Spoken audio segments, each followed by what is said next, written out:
Hi everyone, thanks for joining us for another edition of the Careers and Employability Services in Conversation with series.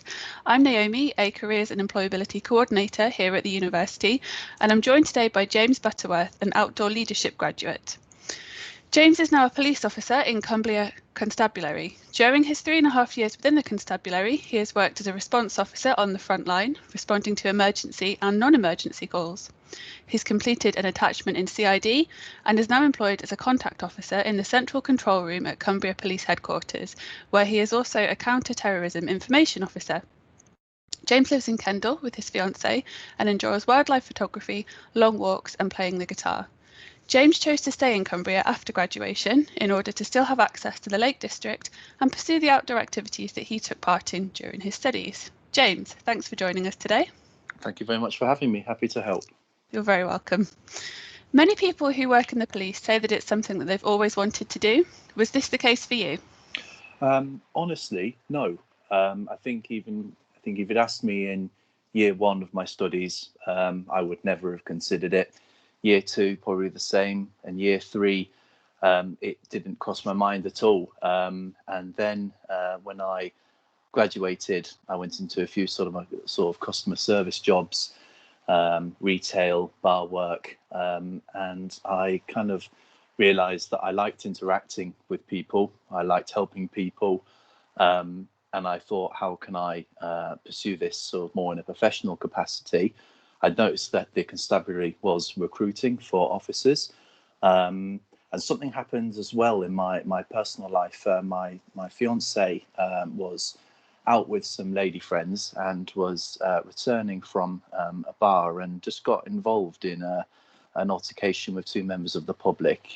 Laura, being the lovely citizen that she is, she called the police and got heckled by one of the people that was involved in this incident. And the police came round and took a statement from her. And it was kind of at that moment that I was thinking, how is it all right that someone who works hard, is a nice person, can get in through no fault of their own and get involved in this activity?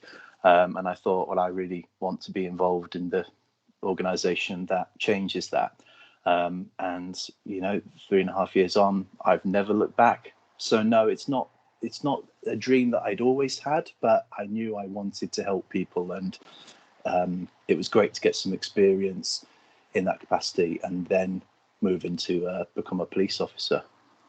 That's fantastic, and it sounds like it's something then that you feel is really worthwhile, based on your own personal experiences and your experience with your fiance there as well. Then that sounds great. Yeah, definitely. Excellent. So how did your time at the University of Cumbria help you to prepare for your role as a police officer then, particularly as you've kind of said there that it wasn't necessarily something you were initially thinking about? Do you think that there were types of skills that you were able to develop as a student that have helped you in your current role? Definitely. In the course which I studied, outdoor leadership, they put a lot of emphasis on risk assessment, and the job which I do, every decision we make is based on a risk assessment. And when I think it was in year two, we started giving mock-up training courses to our that were being assessed to other members of our sort of cohort. We were leading, whether it was a climbing session or a kayaking session, being able to judge risk and hazards effectively was something that is definitely I use on a daily basis in my work. And it was great to join the organisation with a really good understanding of that. Another key point that I got from my time at university was interacting with people, and particularly group work, whether it was a group presentation or even just coming together on evenings for a study evening in the house. Absolutely great. And there isn't an organisation that I can think of more that relies on teamwork than the police. When you have to attend incidents together, you need to know that your colleagues have got your back and are going to support you. It was very much the same at university. If you were stuck on a module or that someone had a lot of experience in or prior knowledge, it was great to share experiences, and ultimately it paid off with good marks. That's fantastic, thank you. And it sounds like you were able to develop lots of transferable skills then during the 3 years of your study, which I'm sure will be really encouraging to lots of our students as well. Definitely, So definitely. great.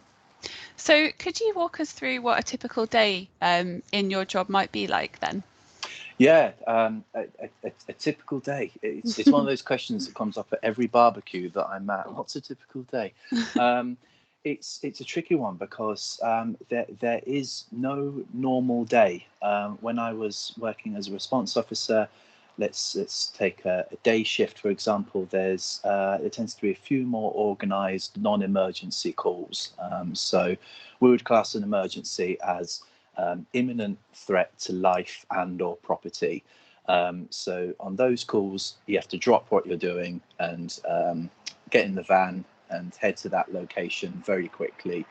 Non-emergency calls have been assessed and they've made the decision that it can wait a little bit as long as it gets attended, and there's different prioritizations that you attend. So you could be tasked to attend an incident, for example, someone's been receiving a number of unwanted and offensive messages over different social medias. Alternatively, there could be a recent fail to stop road traffic collision where there's been substantial damage to a vehicle, and it's been captured on CCTV. So you attend to obtain the CCTV, but then all of a sudden a call comes in on the radio. There's someone's requesting assistance because I don't know, a relation or an ex-partner perhaps is at their address, banging on the door, banging on the windows, demanding to get in. Very aggressive, possibly under the influence of maybe alcohol or drugs or both. Drop what you're doing, head to the location, make the situation safe, and take the investigation from there. In my current job, my role is to essentially I answer the phones for people that are making those calls now, which is I find is a really productive job, because I have to make the assessment on what we are actually going to, and if we are even going to go to that incident. So feeding back to risk assessment that I picked up on when I first started going to university, I have to make that assessment on, is this person at serious risk of harm, or is their property at risk? Is this even for the police, or is this something which should be managed by one of our partner organisations, whether it's the social services or numerous mental health liaison teams that we have access to? I have to make that assessment, do the checks as well on people. So check people's names against the police national computer. I've got access to a lot of very secure and very cool software in the job which I'm doing now. So I thoroughly enjoy it. There's no normal day. I don't know what I'm going to get when I answer the phone. I might get someone who is completely confused and is experiencing some sort of mental health crisis. I may get someone who is just screaming down the phone, and I have to be honest with the officers and go, something is going on here. I cannot give you any further information. I'll run some checks on the person and the phone number to see if I can get anything back from them. If not, try and assess it as best you can. So yeah, there's my job is definitely take the information, make sense of it, and make the assessment, and that keeps it really exciting for me, and I really enjoy it. Yeah, that sounds like lots of variety, and every day is different, which I imagine is really enjoyable, definitely. So are there any moments that stand out kind of within the job that you're doing, or within the previous roles that you've had within the police, that have been particularly rewarding or particularly challenging in any way? Yeah, I mean there are so many, and there are the jobs which you know would quote unquote be the exciting jobs. You know, when you have to. I recall one where we'd had a call from the mental health crisis team for Cumbria. They had received a call from one of their service users, and they had said that they were down by a riverbank in Kendal, and were going to end their life. They were not in a very good place in terms of their mental health. suffering with anxiety and depression, and they got to the point, unfortunately, where they just felt that there was no other way to make themselves happy rather than just to end their life. So we obviously, every available officer was sent to every access point to the river that we could that flows sort of through Kendal. She was located on a very steep riverbank, and it was about 11 o'clock at night in winter, so it's freezing cold. We can't see a thing. We had to get the Coast Guard and the fire brigade to come and assist us so that we could get her off this bank. And she was eventually located, and we safely got hold of her, and she was taken to a place of safety for a mental health assessment. And those jobs are becoming more frequently, unfortunately, and particularly with COVID, people who are already suffering with mental health conditions being told, you can't see your family, you can't go and see your friends. It's certainly exacerbated any feelings of unhappiness that they already have. So there's incidents like that I find extremely rewarding, and we will always do everything. Our primary focus is to preserve life, so everything else stops to make sure that we can protect someone. Then there's other incidents where some small business owner has had their shop window smashed up. It's going to be several £100s for them to replace it. It's not the crime of the century, but to this person, it represents a very large investment. It's their business as well. If you get a breakthrough on good CCTV and the person's identified, and you can bring them in for interviewing, and they're taken to court and found guilty, it's very rewarding. And then again, in my job, which I'm doing now, I have talked people off jumping from multi-story car parks. I've provided safeguarding advice to people that were effectively having to barricade themselves in their room to protect them from a family member that was experiencing the effects of numerous cocktail of different drugs. I'm very apt. I'm sorry, police sirens just gone past as I've been speaking. Yes, I have to give all sorts of advice and be very confident in that advice that I'm giving them, because if someone's taking action that I've told them to take, I have to be able to justify why it was that I gave that advice. And again, it always feeds back to risk assessment and what we use in the police called the national decision model, which is looking at outcomes based on your actions. So you have to be quick as a flash. When you've got someone shouting at you saying, my brother, for example, is trying to break into my house, he's off his head on drugs, he's being extremely aggressive, what do I do? I have to get the location first. I have to tell officers to go. I have to try and get their names so I can run checks. And it's about gathering information as quickly as you can. And those are the jobs that really stand out for me. I do get a bit of a buzz when I get those calls, because I often think, this incident effectively could be played back in court. So I have to get it right. So yeah, incidents that mean a lot to me. There's a whole variety, whether it's helping someone in crisis, someone who's lost some money and through criminal activity, and we need to see if we can get the suspect. It's about finding reward in every job somewhere, regardless of whether the job is very high profile or low profile. As long as you're the kind of person that can get satisfaction, then regardless of the job, it is the role for you. Brilliant. And I suppose that leads quite nicely onto my next question then. What advice would you give to any of our students listening who are perhaps thinking about joining the police? Yeah, my advice would be decide what sort of person you are, and then use that in this role. Are you a doer? Are you someone that really will endeavour to go out and make change?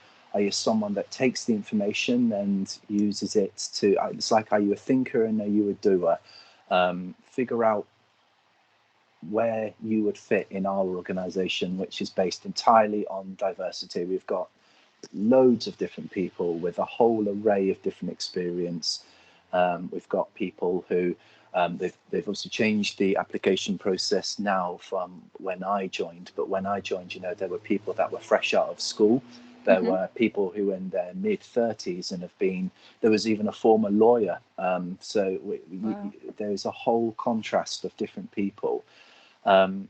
If you want to make positive change in your community, and you will endeavour to do what you can to support the people that we are here to serve, I would definitely say get on the Cumbria website, the Cumbria Police website, that is. Have a look at the application process for potential officers with degrees on the apprenticeship programme. It's a 2-year course, which does include some coursework on the side, as well as your 40 hours a week of being a response officer. You will use the experiences that you get on the front line to benefit in the coursework as well. I joined because, as I mentioned earlier, I had the personal experience, and that affected me greatly, and I wanted to do my bit. And if you're, it's very cliche, but if you are a people person, this is the job for you, and there is a role somewhere in the police for you. There's response officers who are more than happy to spend their whole career on the front line being response officers. There are people that want to go into firearms and the mobile support group and drive very fast cars and use weapons and things like that. And then there are officers that want to go into riot control. There is a place and a position for you, regardless on you as a person, and what your attributes are. All that we want when you're in the role, honesty and integrity is the most important thing. Everyone makes mistakes. And it's important that that's acknowledged. It's how you respond to those mistakes. If you do, if you make a mistake on an incident log or something like that, you just go to your sergeant. There was a mistake here. It's when people start covering them up and things like that things go wrong. So I'd say the most important attribute is be honest to yourself. If you want to make positive change, then definitely check us out and start an application. That's fantastic. I think that's really good advice and a really good kind of overview of the different career paths and the different options that are available for people. Yeah. That's fantastic. So looking back then, perhaps to your younger self, maybe at the start of your time at the University of Cumbria, what advice would you give the younger James today? The younger James. Well, the younger James was very interested in drinking and hanging out with friends, particularly in first year. I don't think he took first year particularly seriously. I would probably say to James, particularly in his third year, I started a part-time job as well during my studies, and I do regret that greatly, because I feel like I missed out a substantial amount of study time, and also a lot of time taking part in the activities that I had picked up on in first year through going to university. And I'm lucky enough to still be in Cumbria, so I can still go out and go mountaineering and climbing. But I would say to my younger self, make these 3 years about university and nothing else. Work can come later, and I'm sure there's going to be people listening that are very keen to maybe get a part-time job and things like that, but make sure it's part-time. Mine started off as part-time at an outdoor shop, but it ended up becoming it went from every Saturday to Saturday and Wednesday and Thursday and Saturday, and it just got that little bit worse and worse. And that's the advice that I'd say: make university about university. Take every opportunity you have to join a society. I joined the Mountaineering Society, and we had a great laugh, whether it was a spontaneous trip to Scotland or some wild camping and doing some climbing. I would say join as many societies as you can and make the use of 3 years of study and good fun. Excellent. And yeah, I agree. I think that's really good advice. Enjoy the time, because I suppose we generally only get one one opportunity to complete an undergraduate degree. So I think, yeah, that's really good advice. Right. Absolutely, definitely. Thanks, James. No worries.